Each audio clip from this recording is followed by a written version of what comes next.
അള്ളാഹുവിന്റെ പവിത്രമായ അസ്മാഉൽ ഹുസ്നയിലെ ഈ ഇസ്മ 71 തവണ വലതുകൈ നെഞ്ചിൽ വെച്ച് ചെയ്യാൻ വേണ്ടി തീരുമാനിച്ചാൽ ആരാണോ അത് ചെയ്യുന്നത് അവന്റെ ഹൃദയത്തിൽ അവൻ അനുഭവിച്ചുകൊണ്ടിരിക്കുന്ന സകല പ്രശ്നങ്ങളും പ്രയാസങ്ങളും റബ്ബ് സുബ്ഹാനഹു വ തആല തീർത്തു കൊടുക്കും, അതിൽ നിന്ന് സലാമത്ത് നൽകും. 71 തവണ വലതുകൈ നെഞ്ചിൽ വെച്ചിട്ടുള്ള ഈ ഇസ്മ ചൊല്ലുന്നതിനെ പതിവാക്കുകയാണെങ്കിൽ മേലിൽ പ്രതിസന്ധികളിൽ നിന്നും പ്രയാസങ്ങളിൽ നിന്നും റബ്ബ് സുബ്ഹാനഹു വ തആല അവന് വലിയ ഹിഫ്ള് നൽകുമെന്ന് മഹാന്മാർ നമ്മെ പഠിപ്പിക്കുന്നു. ആ പവിത്രമായ ഇസ്മിനെ കുറിച്ചാണ് ഇന്നത്തെ വീഡിയോയിൽ പറയുന്നത്. പൂർണ്ണമായും കൃത്യമായും കേൾക്കാനും മനസ്സിലാക്കാനും ശ്രമിക്കുക. അല്ലാഹു സുബ്ഹാനഹു വ തആല നാം ചെയ്യുന്ന എല്ലാ അമലുകൾക്കും അല്ലാഹു നമുക്ക് ഖബൂൽ ചെയ്ത് അനുഗ്രഹിക്കുമാറാകട്ടെ. സ്വീകാര്യത നമുക്ക് ലഭിക്കണം. അല്ലാഹു നമ്മിൽ നിന്ന് ഖബൂൽ ചെയ്യുമാറാകട്ടെ. അസ്മാഉൽ ഹുസ്നയിലെ 71 തവണ വലതുകൈ നെഞ്ചിൽ വെച്ച് ചെയ്യേണ്ട ആ പവിത്രമേറിയ ഇസ്മിനെ കുറിച്ചാണല്ലോ തുടക്കത്തിൽ നാം പറഞ്ഞത്. അൽ ഫത്താഹ്, നമുക്കറിയാം സൂറത്തുൽ ഫത്ഹിന്റെ ഒരുപാട് അമലുകൾ നമ്മൾ പറഞ്ഞിട്ടുണ്ടായിരുന്നു. ഈ വീഡിയോ കാണുന്ന പലരും സൂറത്തുൽ ഫത്ഹിന്റെ അമലുകൾ വീഡിയോ കണ്ട് മനസ്സിലാക്കി ചെയ്തവരാണ്. അള്ളാഹുവിന്റെ പവിത്രമായ അസ്മാഉൽ ഹുസ്നയിലെ അതിവിശിഷ്ടമായ അവന്റെ ഒരു നാമമാണ് ഫത്താഹ് എന്നുള്ള നാമം. ഫത്ഹ്, വിജയം എന്നുള്ള ആ പദത്തിൽ നിന്നാണ് ഫത്താഹ് എന്നുള്ള ആ പദം ഉത്ഭൂതമായിട്ടുള്ളത്, അതിനെ പിടിച്ചിട്ടുള്ളത്. അതുകൊണ്ട് തന്നെ വിജയം നൽകുന്നവൻ എന്നാണ് ഈ പദത്തിന്റെ അർത്ഥം. അൽ ഫത്താഹ്, വിജയം നൽകുന്നവൻ. ഏതു കാര്യങ്ങൾക്കും വിജയം നൽകുന്നത് അത് അല്ലാഹുവാണ്. നാം എങ്ങനെ പരിശ്രമിച്ചിട്ടും കാര്യമില്ല. വിജയിക്കണമെന്നുണ്ടെങ്കിൽ റബ്ബ് സുബ്ഹാനഹു വ തആല തീരുമാനിച്ചേ മതിയാകും. അപ്പോ തുറക്കുക, ഫത്ഹ്, തുറക്കുക, നമുക്കെല്ലാ കാര്യങ്ങളും തുറന്നു കിട്ടുക. അള്ളാഹുവിന്റെ അനുഗ്രഹത്താൽ അടഞ്ഞുകിടക്കുന്ന പല കവാടങ്ങളും തുറക്കപ്പെടും. അതിന് അള്ളാഹുവിന്റെ പ്രത്യേകമായ അനുഗ്രഹം നമുക്ക് വേണം. ആ കവാടങ്ങളൊക്കെ തുറന്നു കിട്ടാൻ വേണ്ടിയിട്ട് ഈ ഇസ്മിനെ നമുക്ക് കൃത്യമായി ഉപയോഗിക്കാവുന്നതാണ്. നമ്മുടെ ഏതു പ്രതിസന്ധികളും വിഷമങ്ങളും നീങ്ങുകയും ചെയ്യും ഈ ഇസ്മിനെ ഉപയോഗിക്കുന്ന സമയത്ത്. അള്ളാഹു അവന്റെ ഇഷ്ട അടിമകൾക്ക് അമ്പിയാക്കളുടെയും ഔലിയാക്കളുടെയും ഹൃദയങ്ങളിലുള്ള മറ നീക്കി തന്റെ ശക്തിയുടെ ആ വലിയ കവാടങ്ങൾ അള്ളാഹു സുബ്ഹാനഹു വ തആല തുറന്നു കൊടുത്തത് ഈ ഒരു ഇസ്മ കൊണ്ട് അല്ലാഹു വലിയ വലിയ കവാടങ്ങൾ തുറന്നു കൊടുക്കാൻ കാരണമായിട്ടുണ്ട്. ഭക്ഷണത്തിന്റെ വിഷയത്തില്, ഭൗതികമായ ഒരുപാട് യാഥാർത്ഥ്യങ്ങളുടെ വിഷയത്തില്, ഇങ്ങനെ തുടങ്ങി ഭൗതികവും അഭൗതികവുമായ എല്ലാ കാര്യങ്ങളുടെയും താക്കോൽ അല്ലാഹു സുബ്ഹാനഹു വ തആലയിൽ സംക്ഷിപ്തമാണ്. അവനാണ് അതിന്റെ എല്ലാം തുറന്നു കൊടുക്കുന്നവനും എല്ലാം ഫത്ഹ് ചെയ്യുന്നവനും. അതുകൊണ്ട് തന്നെ ഈ ഒരു പദം ആ ഒരു അർത്ഥത്തിലാണ് ഉപയോഗിക്കുന്നത്. നാം നമ്മുടെ ഏതെങ്കിലും ഒരു വിഷയം നമ്മുടെ മേലുദ്യോഗസ്ഥനിൽ നിന്നോ അല്ലെങ്കിൽ നമ്മുടെ പാർട്ട്ണറിൽ നിന്നോ അല്ലെങ്കിൽ നമ്മുടെ സുഹൃത്തിൽ നിന്നൊക്കെ നമുക്ക് നേടിയെടുക്കണമെന്നുണ്ടെങ്കിലും അവർക്കൊക്കെ ആ വിഷയത്തിൽ നമുക്കൊരു തുറന്നു കിട്ടൽ അവരുടെ ഭാഗത്ത് നിന്ന് ലഭിക്കണമെങ്കിൽ ആദ്യം അല്ലാഹു സുബ്ഹാനഹു വ തആല അതിനുള്ള ഒരു തുറന്നു കൊടുക്കൽ അല്ലാഹു നടത്തണം. അപ്പോഴാണ് നമുക്ക് ആ ഒരു വിഷയത്തിൽ ഒരു ഫത്ഹ് നമ്മുടെ ജീവിതത്തിലേക്ക് ലഭിക്കുകയുള്ളൂ. അതുകൊണ്ട് തന്നെ ആളുകൾക്ക് ഏത് വിഷയങ്ങളും ജനങ്ങൾക്ക് എന്ത് വിഷയങ്ങളും നേടിയെടുക്കാൻ വേണ്ടിയിട്ട് ഈ ഇസ്മിനെ ഉപയോഗിക്കാവുന്നതാണ്. അത് ഉപയോഗിക്കുമ്പോൾ ഞാൻ നേരത്തെ മുമ്പുള്ള അസ്മാഉൽ ഹുസ്നയുമായി ബന്ധപ്പെട്ട വീഡിയോകളിൽ പറഞ്ഞതുപോലെ അസ്മാഉൽ ഹുസ്നയിലെ ഓരോ ഇസ്മുകളും നമുക്ക് ഫലം ചെയ്യാൻ ആ അസ്മാഉൽ ഹുസ്നയുമായി ബന്ധപ്പെട്ട റിയാള വീട്ടിയിട്ടുണ്ടെങ്കിൽ, അല്ലെങ്കിൽ നോമ്പെടുത്തതിന് ശേഷം ചെയ്യുകയാണെങ്കിൽ, അല്ലെങ്കിൽ വളരെ പ്രധാനപ്പെട്ട ഒരു നിസ്കാരമാണ് തസ്ബീഹ് നിസ്കാരം, തസ്ബീഹ് നിസ്കാരത്തിന്റെ ശേഷം ചെയ്യുകയാണെങ്കിൽ, ഇങ്ങനൊരു പ്രത്യേക സമയമൊക്കെ എടുത്ത് ചെയ്യുകയാണെങ്കിൽ, ഇങ്ങനൊരു പ്രത്യേക കാര്യത്തിന്റെ ശേഷം ചെയ്യുകയാണെങ്കിൽ ചെയ്യുന്ന അമലുകൾ ഒന്നും കൂടെ എഫക്റ്റീവ് ആകും എന്നുള്ളതാണ്. അതുകൊണ്ട് തന്നെ അസ്മാഉൽ ഹുസ്നയുടെ റിയാള വീട്ടിയ ഒരുപാട് ആളുകളുണ്ട് നമ്മുടെ ചാനലിലെ വീഡിയോസുകൾ കണ്ടിട്ട്. ലളിതമായി സാധാരണക്കാർക്ക് വീട്ടാൻ പറ്റുന്ന രൂപത്തിലുള്ള അമലുകളൊക്കെ നമ്മൾ പറഞ്ഞിട്ടുണ്ട്. അപ്പൊ അസ്മാഉൽ ഹുസ്നയുടെ റിയാള വീട്ടാൻ സാധിക്കുന്നവർ റിയാള വീട്ടുക. നോമ്പെടുത്തിട്ട് റിയാള വീട്ടുമ്പോൾ വലിയ പ്രതിഫലമുണ്ട്. പിന്നെ പറയുന്നത് നോമ്പെടുത്തതിന് ശേഷം ഈ അമല് ചെയ്യുമ്പോൾ അതിന് വേറെ പ്രതിഫലമുണ്ട്. നോമ്പുകാരനായിട്ട് റിയാള വീട്ടുമ്പോഴുള്ള പ്രതിഫലം ഒന്ന്. നമ്മൾ പറയുന്ന അസ്മാഉൽ ഹുസ്ന കൊണ്ടുള്ള അമലുകളൊക്കെ എപ്പോഴും ചെയ്യാന് നല്ലത് നോമ്പൊക്കെ കഴിഞ്ഞിട്ട്, നോമ്പൊക്കെ എടുത്തു കഴിഞ്ഞിട്ട്, നമ്മൾ വ്യാഴാഴ്ച സുന്നത്ത് നോമ്പ് എടുക്കണം, തിങ്കളാഴ്ച തിങ്കളാഴ്ച സുന്നത്ത് നോമ്പ് എടുക്കണം, സുന്നത്ത് നോമ്പ് എടുത്തു കഴിഞ്ഞതിന് ശേഷം ചെയ്യുമ്പോൾ അങ്ങനെയൊക്കെ എടുക്കുമ്പോൾ നല്ല ഫലങ്ങൾ അതിനുണ്ടാകും. ഇപ്പൊ ഞാൻ പറഞ്ഞ അതല്ല, നമ്മൾ റിയാദ് വീട്ടുമ്പോൾ, നോമ്പുകാരായിട്ട് റിയാദ് വീട്ടുമ്പോൾ അതിന് നല്ല ഫലം ഉണ്ടാകും എന്നുള്ളതാണ്. തസ്ബീഹ് നിസ്കാരത്തിന് വലിയ പ്രതിഫലമുണ്ട്. അവൻ ജീവിതത്തിൽ ചെയ്ത ദോഷങ്ങളൊക്കെ റബ്ബ് സുബ്ഹാനഹു വ തആല പുറത്തു കൊടുക്കാൻ കാരണമാകുന്ന തസ്ബീഹ് നിസ്കാരം. ആ തസ്ബീഹ് നിസ്കാരത്തിന് ശേഷം ഞാൻ ഈ പറയുന്ന അമല് ചെയ്താൽ നല്ല ഫലമുണ്ടാകും. അപ്പൊ ഇത്തരം സമയങ്ങളും സന്ദർഭങ്ങളും ഒക്കെ പ്രത്യേകം തിരഞ്ഞെടുക്കുമ്പോൾ അതിന് നല്ല റിസൾട്ട് ലഭിക്കും എന്നുള്ളതാണ് പറഞ്ഞു വരുന്നത്. 5 വഖത്ത് നിസ്കാരങ്ങൾക്ക് ശേഷവും മറ്റുമൊക്കെയായിട്ട് ഈ ഇസ്മ ഫത്താഹ് എന്ന് പറയുന്ന ഇസ്മ അത് ചൊല്ലാൻ തീരുമാനിച്ചാൽ സദാ അവനിൽ അനുഗ്രഹങ്ങൾ വർഷിക്കും എന്നുള്ളതാണ്. അവന്റെ ഇരു ലോകവും വിജയിക്കാൻ അത് കാരണമാകും. അവന് ടെൻഷൻ അടിക്കുന്ന വിഷയങ്ങളിൽ നിന്ന് അവനക്ക് സമാധാനം ലഭിക്കും, അവന് ആശ്വാസം ലഭിക്കും. ഇത് ചൊല്ലിത്തുടങ്ങുന്നവർക്ക് വിജയവും മുന്നേറ്റവും അവസാനിപ്പിക്കാനാവാത്ത വലിയ വലിയ ഒരുപാട് വിഷയങ്ങളിൽ നമ്മൾ അതൊക്കെ അവസാനിച്ചു പോകോ, അതിപ്പോ കഴിഞ്ഞു പോകോ, തീർന്നു പോകോ എന്നൊക്കെ ഒരു പ്രയാസം ഉണ്ടാകും. നമ്മുടെ കയ്യിലുള്ള സമ്പത്താണെങ്കിലും അനുഗ്രഹങ്ങളാണെങ്കിലൊക്കെ അതിലൊക്കെ അവർക്ക് വലിയ റാഹത്ത് ലഭിക്കാൻ അത് കാരണമാകും. ഒരു നിശ്ചിത എണ്ണം ഒരു മാസം തുടർച്ചയായിട്ട് പതിവായി ചൊല്ലിയാൽ അല്ലാഹു സുബ്ഹാനഹു വ തആല ഉറക്കത്തിൽ, സ്വപ്നത്തിൽ, മനാമിൽ അവന് അവന്റെ തത്വരഹസ്യങ്ങൾ അറിയിച്ചു കൊടുക്കുമെന്നുള്ളതാണ്. ഇതൊക്കെ ആത്മീയത, സ്പിരിച്വാലിറ്റി മനസ്സിലാകുന്നവർക്ക് ഇതൊക്കെ മനസ്സിലാക്കാൻ പറ്റുള്ളൂ. നല്ല ആത്മീയമായി ജീവിതം ചിട്ടപ്പെടുത്തി മുന്നോട്ട് കൊണ്ടുപോകുന്ന ഉമ്മമാരും ഉപ്പമാരൊക്കെ ഉണ്ടെങ്കിൽ ഈ പറയുന്ന ഒരു മാസം ഒരു നിശ്ചിത എണ്ണം ഏറ്റെടുത്ത് ചെയ്യാൻ വേണ്ടി തീരുമാനിച്ചാൽ അതിന് നല്ല ഫലം ലഭിക്കും എന്നുള്ളതാണ്. അപ്പൊ അല്ലാഹു സുബ്ഹാനഹു വ തആല അവന്റെ രഹസ്യങ്ങളൊക്കെ അവന് തുറന്നു കൊടുക്കും. അവന്റെ ഓരോ വിഷയത്തിലും അല്ലാഹു വലിയ വലിയ ഫത്ഹ അവന് നൽകും. ഇങ്ങനെ വലിയ മാറ്റങ്ങൾ അവന്റെ ജീവിതത്തിൽ ഉണ്ടാകും എന്നുള്ളതാണ്. അതുകൊണ്ട് തന്നെ ഇത് ജീവിതത്തിൽ മുറുകെ പിടിക്കാൻ വേണ്ടി ശ്രമിക്കുക. അതേപോലെ സുബഹി നിസ്കാരത്തിന്റെ ശേഷം ഞാൻ ഈ പറഞ്ഞത് നേരത്തെ 71 തവണ എന്ന് പറഞ്ഞില്ലേ, സുബഹി നിസ്കാരത്തിന്റെ ശേഷം ആരെങ്കിലും അവന്റെ വലതു കൈ നെഞ്ചിൽ വെച്ചുകൊണ്ട് യാ ഫത്താഹു യാ അല്ലാഹ് എന്ന് 71 തവണ ചൊല്ലാൻ വേണ്ടി തീരുമാനിച്ചാൽ അവന്റെ ഹൃദയത്തിൽ ഒരുപാട് പ്രയാസങ്ങൾ ഹൃദയങ്ങളിലാണുള്ളതല്ലേ. അവനെല്ലാം സൂക്ഷിച്ചു വെച്ചിരിക്കുന്നത് അവിടെയാണ്. അപ്പോ അവന്റെ ഖൽബിലുള്ള എല്ലാ പ്രയാസങ്ങളും റബ്ബ് സുബ്ഹാനഹു വ തആല തീർത്തു കൊടുക്കും. അള്ളാഹു നമ്മുടെ എല്ലാ പ്രയാസങ്ങളും തീർത്തു തരട്ടെ ഇൻഷാ അല്ലാഹ്. ആരെങ്കിലും ഇത് പതിവായി ചൊല്ലിയാൽ അയാൾക്ക് നിറവേറാത്ത ആവശ്യങ്ങൾ ഉണ്ടാകൂല, എല്ലാ ആവശ്യങ്ങളും നിറവേറും.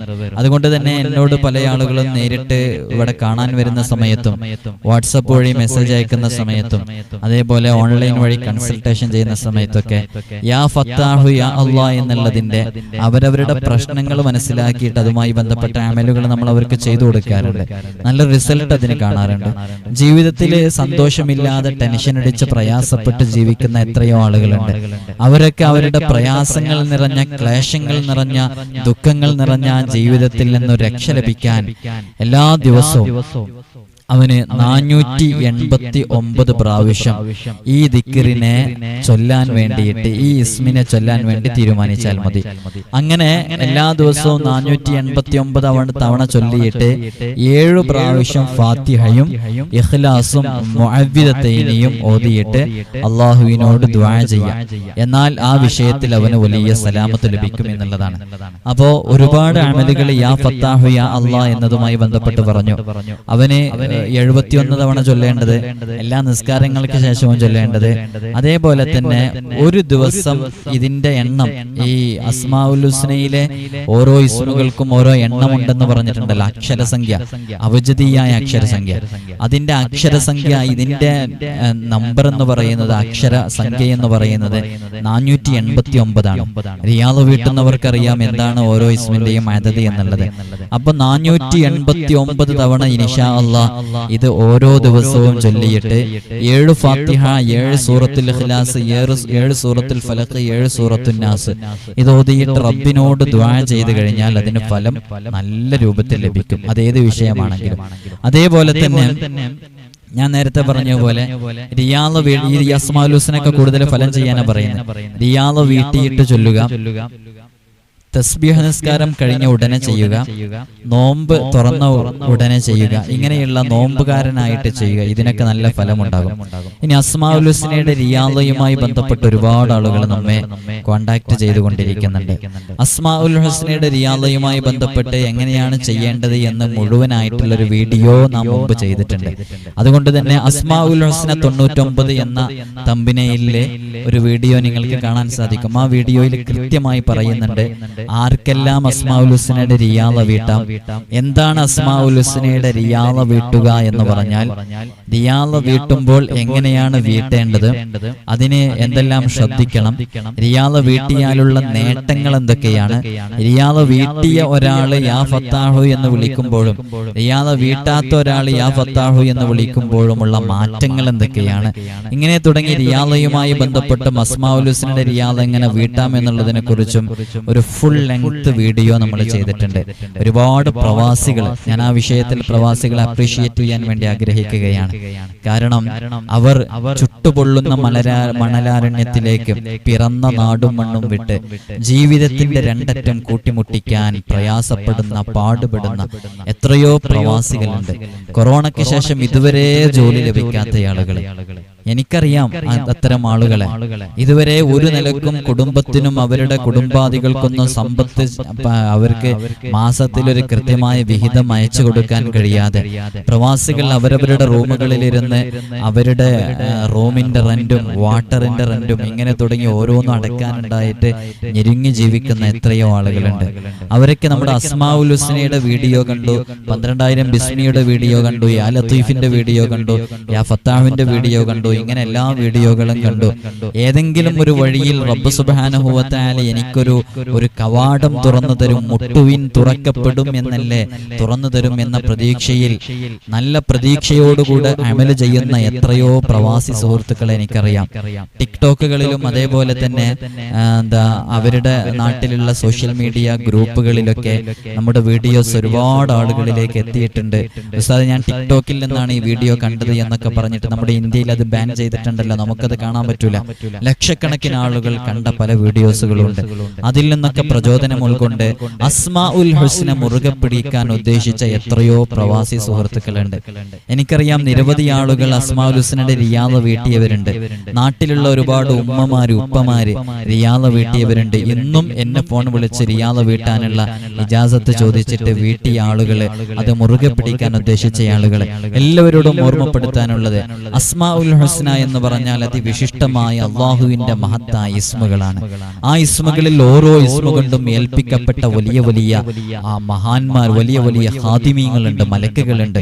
നമ്മൾ യാ ഫത്താഹു എന്ന് വിളിക്കുമ്പോഴേക്ക് ആ യാ ഫത്താഹു എന്നുള്ളതിലെ ഫാ, താ, അലിഫ്, ഹാ തുടങ്ങിയ ആ അക്ഷരങ്ങൾ പ്രതിനിധീകരിക്കുന്ന ഒരുപാട് ഖാദിമീങ്ങൾ, ആ ഖാദിമീങ്ങളൊക്കെ നമ്മുടെ ഓരോ കാര്യങ്ങൾക്ക് വേണ്ടിയിട്ടും അവര് ഖിദ്മത്ത് ചെയ്തുകൊണ്ടേയിരിക്കും. അത് ആ വിശ്വാസത്തോടുകൂടെ, ആ ഉറച്ച തീരുമാനത്തോടുകൂടെ, ആ ആത്മാർത്ഥതയോടുകൂടെ ചെയ്യുമ്പോൾ അതിന് നല്ല റിസൾട്ട് ലഭിക്കും. എത്രയോ ആളുകൾക്ക് അങ്ങനെ റിസൾട്ട് ലഭിച്ചിട്ടുണ്ട്. അള്ളാഹു നമ്മുടെ പ്രയാസങ്ങളിൽ നിന്നൊക്കെ സലാമത്ത് നൽകി അനുഗ്രഹിക്കുമാറാകട്ടെ. ജോലിക്കൊക്കെ ഇറങ്ങുന്ന ആളുകളെ, ഇന്റർവ്യൂസിന് പോകുന്ന ആളുകളെ, ഇങ്ങനെ തുടങ്ങി വ്യത്യസ്തങ്ങളായ വിഷയങ്ങളിലേക്കൊക്കെ ഇറങ്ങുമ്പോൾ അള്ളാഹുവിന്റെ ഭാഗത്ത് നിന്നൊരു ഫത്ഹ് ലഭിക്കാൻ അസ്മാഉൽ ഹുസ്നയിലെ ഈ ഇസ്മ പതിവാക്കിയാൽ മതി, നല്ല ഫത്ഹ് ലഭിക്കും എന്നുള്ളതാണ്. അള്ളാഹു എല്ലാ ഭാഗത്തും നമുക്ക് തുറന്നു കിട്ടണ്ടേ, എന്നാൽ എല്ലാം ക്ലോസ് ചെയ്യപ്പെട്ടിട്ടാണെന്നുണ്ടെങ്കിൽ ഒന്നും നടക്കൂലല്ലോ. അപ്പൊ എല്ലാം തുറന്നു കിട്ടാൻ, ഇന്റർവ്യൂവിൽ ഒരു ഫത്വ ലഭിക്കാനും വിജയം ലഭിക്കാനൊക്കെ ഈ ഇസ്മ ജീവിതത്തിൽ മുറുകെ പിടിക്കുന്നത് വലിയ ഫലം ലഭിക്കും എന്നുള്ളതാണ്. അള്ളാഹു നമുക്ക് തൗഫീഖ് നൽകട്ടെ. അതുകൊണ്ട് തന്നെ ഇനി അസ്മാഉൽ ഹുസ്നയുടെ അദദ് കിട്ടിയിട്ടില്ല എന്ന് പറയരുത്.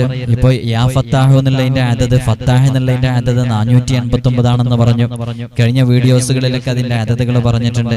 നിങ്ങൾക്ക് ഏതെങ്കിലും ഉസ്താദുമാരോട് ചോദിച്ചാലോ മറ്റോ ഗൂഗിളിൽ സെർച്ച് ചെയ്താലോ ഒക്കെ കൃത്യമായ അദദുകൾ ലഭിക്കും. ആ അദദുകൾ വെച്ച് നിങ്ങൾ അസ്മാഉൽ ഹുസ്നയുടെ റിയാദ പൂർത്തിയാക്കി വീട്ടി. ഇൻഷാ അല്ലാഹ് നോമ്പുകാരായിട്ട് തന്നെ പൂർത്തിയാക്കി വീട്ടി. എന്നാൽ ആ നോമ്പോടുകൂടെ പൂർത്തിയാക്കി വീട്ടുമ്പോ അതിന് നല്ല ഫലം ലഭിക്കും. റിയാദ അങ്ങനെയാണ് പൂർത്തിയാക്കി വീട്ടേണ്ടത്. ചില മശായിഖ്മാരൊക്കെ റിയാദ പൂർത്തിയാക്കി വീട്ടാൻ വേണ്ടി പറയുമ്പോൾ നോമ്പോടുകൂടെ നോമ്പുകാരനായിട്ട് റിയാദ പൂർത്തിയാക്കി വീട്ടാൻ വേണ്ടി പറയും. അപ്പൊ അതിന് നല്ല ഫലമുണ്ടാകും. മഹാന്മാരൊക്കെ നമുക്ക് മുമ്പേ കടന്നുപോയ പൂർവ്വസൂരികളൊക്കെ അസ്മാഉൽ ഹുസ്ന റിയാദകൾ വീട്ടിയിരുന്നത് ഞാൻ മുമ്പ് പറഞ്ഞിരുന്നു. അവര് വല്ല മലമുകളിലോ വല്ല ഉയർന്ന സ്ഥലങ്ങളിലോ ജനവാസമില്ലാത്ത ഏരിയകളിലോ കാടുകളിലോ ആരോടും സംസാരിക്കാതെ അള്ളാഹുവിനെ മാത്രം മുന്നിൽ കണ്ട് തെറ്റുകൾ ചിന്തിക്കാതെ ഹറാമ് ചിന്തിക്കാതെ എന്ന് പറയുമ്പോൾ ആലോചിച്ച് നോക്കണം. ഹറാം അവരുടെ ചിന്തകളിലേക്ക് വരുന്നില്ല. എന്തുകൊണ്ട് വരുന്നില്ല? വരാതിരിക്കാനുള്ള സാഹചര്യം അവർ സൃഷ്ടിച്ചു. അവർ ജനവാസമില്ലാത്ത, മനുഷ്യരുടെ താമസങ്ങളില്ലാത്ത, മനുഷ്യരുമായിട്ടൊക്കെ അകന്നു നിന്ന് മാസങ്ങളോളം ഏതെങ്കിലും ഗുഹക്കുള്ളിലോ അല്ലെങ്കിൽ ഏതെങ്കിലും ഒറ്റപ്പെട്ട വിജനമായ പ്രദേശങ്ങളിലൊക്കെ പോയിട്ട് അവർ ഏകാന്തമായി അവർ നോമ്പോട് കൂടെയൊക്കെ ഇത് ചെയ്യുമ്പോൾ അവരുടെ മൈൻഡിലേക്ക് ഒരു ചിന്തകളും വരൂല എന്നുള്ളതാണ്. അപ്പൊ അങ്ങനെയൊക്കെ റിയാദ പൂർത്തിയാക്കി വീട്ടുന്ന അവർക്ക് നല്ല ഫലം ലഭിക്കും. നമുക്കങ്ങനെ കഠിനമായ സബര്യകളിലൂടെ ദീർഘമായ ദിവസങ്ങളിലൂടെ നമ്മുടെ ഫാമിലിയൊക്കെ അകന്നു നിന്നിട്ടുള്ള റിയാദകൾ പൂർത്തിയാക്കി വീട്ടാനും നമുക്ക് കഴിയൂല. എന്നാലും ഇക്കാലത്തും ചില സൂഫിവര്യന്മാരൊക്കെ കാണാം ഒറ്റയ്ക്ക് ഏകാന്തമായിരുന്ന് റിയാദകൾ പൂർത്തിയാക്കുന്ന പല ആളുകളുണ്ട്. അവർക്കൊക്കെ അതിനുള്ള ഫലങ്ങളും ഉണ്ടാകും. അപ്പൊ റിയാദ സാധാരണക്കാർക്ക് കുടുംബമായി ജീവിക്കുന്ന കൗടുംബിക ജീവിതം മുന്നോട്ട് കൊണ്ടുപോകുന്ന ജനങ്ങൾക്കിടയിലൊക്കെ വസിക്കുന്ന നമുക്കും ചെറിയ രൂപത്തിലുള്ള ഏറ്റവും ചെറിയ രൂപത്തിലുള്ള റിയാദ പൂർത്തിയാക്കി വീട്ടാം. എന്താണ് റിയാദ പൂർത്തിയാക്കി വീട്ടിയാലുള്ള നേട്ടം? നിരവധി നേട്ടങ്ങളുണ്ട്. അല്ലാഹു സുബ്ഹാനഹു വ തആല നമ്മൾ ഇതിന്റെ ഏതെങ്കിലും ഒരു ഇസ്മ വിളിക്കുമ്പോഴേക്ക് ആ ഇസ്മുമായി ബന്ധപ്പെട്ട എല്ലാ ഖാദിമീങ്ങളും വന്ന് നമ്മുടെ സഹായങ്ങൾക്ക് ഉണ്ടാകും എന്നുള്ളതാണ്. അല്ലാഹു നമുക്ക് എല്ലാ വിഷയത്തിലും വലിയ ഫത്ഹ് നൽകി അനുഗ്രഹിക്കുമാറാകട്ടെ. ഇൻഷാ അല്ലാഹ് ഇതിന്റെ അദദ് എന്ന് പറയുന്നത് 489 അപ്പൊ മുമ്പൊക്കെ നമ്മൾ സൂചിപ്പിച്ചതുപോലെ പൂർണ്ണ ശുദ്ധിയോടുകൂടെ നോമ്പുകാരനായി റിയാദകളൊക്കെ പാലിച്ചതിന്റെ അക്ഷരസംഖ്യയെ അതേ സംഖ്യയിൽ ഗുണിച്ചാൽ ലഭിക്കുന്ന തുക ഒരു സംഖ്യ ഉണ്ടാകും. അത് ഉരുവിട്ട് കഴിഞ്ഞാൽ ഇപ്പൊ ഓരോ മഹാന്മാരൊക്കെ ചില മഹാന്മാരൊക്കെ അങ്ങനെയാണ് ചെയ്യല്. ഇപ്പൊ 489 ഈ ഫത്താഹ് എന്നുള്ളതിന്റെ അദദ്. അപ്പൊ നമ്മളിപ്പോ നിങ്ങളോട് റിയാദ വീട്ടാൻ വേണ്ടി പറഞ്ഞിട്ടുള്ളത് എന്താ? 489 തവണ യാ ഫത്താഹ് എന്ന് ചൊല്ലുക എന്നുള്ളതാണ്. എന്നിട്ട് ഓരോ ദിവസവും ഓരോ തവണ ചൊല്ലുക എന്നുള്ളതാണ്. ആ വീഡിയോ മുഴുവനായിട്ട് കാണാം. മുമ്പ് കേൾക്കാത്ത ആളുകളാണെങ്കിൽ, മുമ്പ് കേൾക്കാത്തവർക്ക് ഇത് പെട്ടെന്ന് മനസ്സിലാവില്ല. അതുകൊണ്ടാണ് അങ്ങനെ പറഞ്ഞത്. അപ്പൊ ഇനി പക്ഷെ ചില മഹാന്മാരുടെ റിയാദ അങ്ങനെയല്ല. ഓരോ ഇസ്മിന്റെയും അദദുകൾ അവരെടുക്കും. ഇപ്പൊ ഫത്താഹിന്റെ അദദ് 489. ആ അദദിനെ അതേ അദദിൽ ഗുണിക്കും, മൾട്ടിപ്പിൾ ചെയ്യും. അപ്പൊ 489 × 489 എന്ന് പറഞ്ഞാല് 2,39,121. എത്ര? 2,39,121. അപ്പൊ അവർക്ക് യാ ഫത്താഹു എന്നുള്ളതിന്റെ റിയാദ വീടണം എന്നുണ്ടെങ്കിൽ അവർ യാ ഫത്താഹു യാ അല്ലാഹ് എന്നുള്ളത് 2,39,121 തവണ അവർ ചൊല്ലണം. അത് ഷർത്തുകൾ പാലിച്ചു ചൊല്ലണം. റിയാദ പൂർത്തിയാക്കി വീട്ടുമ്പോൾ പാലിക്കേണ്ട മുഴുവൻ ഷർത്തുകളും പാലിക്കണം. നമ്മെ സംബന്ധിച്ചിടത്തോളം നമ്മൾ ലളിതമായ റിയാദയാണ് സാധാരണക്കാർക്ക് ചെയ്യാൻ പറ്റുന്ന റിയാദ. ഈ റിയാദയാകുമ്പോൾ അത്തരം പ്രയാസങ്ങളില്ല. എന്നാൽ റിയാദ പൂർത്തിയാക്കി വീട്ടുകയും ചെയ്യാം. അതുകൊണ്ട് ഈ ചെറിയ റിയാദയെങ്കിലും പൂർത്തിയാക്കി വീട്ടി ഇതുകൊണ്ട് അമല് ചെയ്യാൻ വേണ്ടി തുനിഞ്ഞിറങ്ങുമ്പോൾ അതിന് നല്ല റിസൾട്ട് ലഭിക്കും. അല്ലാഹു സുബ്ഹാനഹു വ തആല നാം അനുഭവിക്കുന്ന സകല പ്രതിസന്ധികളിൽ നിന്നും സകല പ്രയാസങ്ങളിൽ നിന്നും റബ്ബ് സുബ്ഹാനഹു വ തആല നമുക്ക് സലാമത്ത് നൽകി നമുക്ക് വിജയം നൽകി അനുഗ്രഹിക്കുമാറാകട്ടെ.